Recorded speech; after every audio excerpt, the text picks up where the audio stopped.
अस्सलामु अलैकुम वरहमतुल्लाहि वबरकातुहू। उम्मीद करता हूँ इंशाअल्लाह ताला तमाम अहबाब बखैर होंगे। बहुत ही अफसोसनाक खबर, और ख़बर ये है कि हमने गाड़ी को पुश किया और फिर आगे बढ़े। ये गाड़ी आपके आगे थी जिसको आपने ये हमारी गाड़ी से पुश किया तो देखिए उसको नुकसान हुआ और फिर हम आगे बढ़े। आगे करीब वहाँ आगे फ्लाईओवर है, वहाँ गाड़ी रोकी हमारा, क्योंकि जो हमारी गाड़ी से मारा गया तो टायर पंक्चर हो गया हमारा राइट साइड का। तो हम फौरन उतरे और इस गाड़ी में बैठकर दिल्ली आ गए। मगर जब हमला हो रहा था पीछे हमारे और दो फॉर्च्यूनर थे, तो एक फॉर्च्यूनर जिसमें हमारे एक्स मेयर माजिद थे, उसके ड्राइवर ने उस शूटर पर गाड़ी चढ़ा दी। अच्छा, वो वहां पे था जिसने फायर? हाँ, जो रेड हुडी पहना हुआ था उसको शूटर पर गाड़ी चलाई, वो उसके पैरों में चढ़ा, गिरा। तो दूसरा जो व्हाइट जैकेट पहना था वो और 2-3 राउंड फायर उन पर किया। तो खैर वो जख्मी हुआ और फिर जब मैं उनको फोन करके बोला कि मैं सेफली निकल गया हूं तो वो वापस गए। तो वहां पर उनको बताया कि वहां पर वो हथियार भी मिला है। और मेरी बात एडिशनल एसपी साहब से हुई, बोले कि हाँ, असदुद्दीन ओवैसी साहब की गाड़ी पर जो है आज किसी मनचले ने, किसी हराम खोर ने और नाजायज़ लुत्फ़े ने गोलियां चलाई है।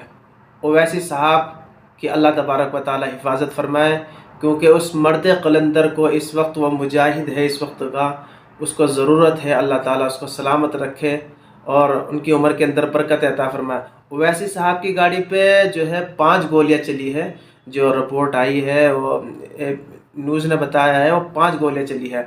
और इत्तिफाक और अल्लाह का करम ये करना हुआ कि ओवैसी साहब उस वक्त गाड़ी के अंदर मौजूद नहीं थे। तो ये बहुत ही अच्छी खबर है मुसलमानों के लिए, और ख़ासकर जो इस वक्त यूपी के अंदर इलेक्शन का माहौल गर्म है और गहमा गहमी का आलम है इस वक्त।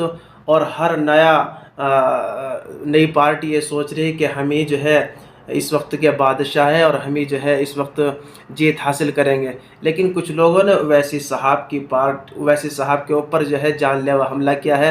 अल्लाह का फ़ज़ल है, अल्लाह का करम है कि अल्लाह तबारक व तआला ने उस मर्द कलंदर को, उस मुजाहिद को अपने हिफ्ज़ अमान में रखा है और अपने हिफ्ज़ अमान में रखा, और अल्लाह ताला उनकी उम्र के अंदर बरकत अता फरमाए।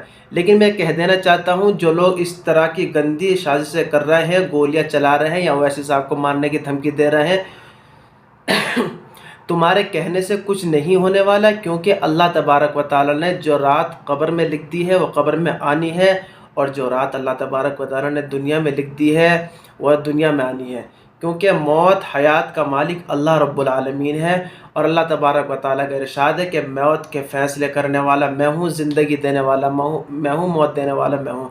ओवैसी साहब इस वक्त यूपी के लोगों के लिए वो हिंदू और मुसलमान किसी भी चीज़ को जो है सामने रख के नहीं ले चल रहे, वो हिंदू और मुसलमान दोनों चीज़ों को साथ में लेके चल रहे हैं।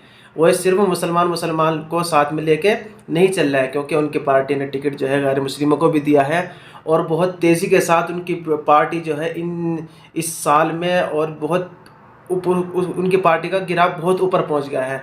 तो दुश्मनान ओवैसी जो है इस वक्त उनसे जले हुए हैं। अल्लाह तबारक व तआला बैरिस्टर साहब की हिफाजत फरमाए, हम तो यही दुआ करते हैं। और जो लोग इस तरह की गंदी और गिरी हुई हरकतें कर रहे हैं, अल्लाह तबारक व तआला या तो उनको हिदायत दे, या अल्लाह तबारक व तआला उनको नेस्त नाबूद करते, तबाह बर्बाद कर दे। क्योंकि उस मर्द कलंदर को जो है मज़लूमों की आवाज़ उठाने वाला है, मज़लूमों के हक़ में आवाज़ बुलंद करने वाला है, अपनी जान हथेली पर रखकर चलने वाला है। उसके मौजूद थे, क्या टारगेट आप थे? हम पर ही गोलियां चलाई जा रही थी ना। हमारे साथ 4 गाड़ियां थी। एक हमारे हाजी साहब की, प्रणाम बोलिए, गुलाम साबिर, हाजी गुलाम साबिर। हम जब कभी दिल्ली से निकलते हैं तो हाजी साहब की टाटा सफारी सामने होती, हमारी गाड़ी होती, और हमारे पीछे आज 2 फॉर्च्यूनर थे, जिसमें हमारे माजिद हुसैन साहब, हाजी साहब के साथ गाड़ी में सारिम बैठे थे और हाजी साहब गाड़ी चला रहे थे। हमारी गाड़ी में यामीन खान चला रहे थे गाड़ी, मैं सामने बैठा था, और हमारे पार्टी के यूपी के अध्यक्ष शौकत अली पीछे बैठे थे।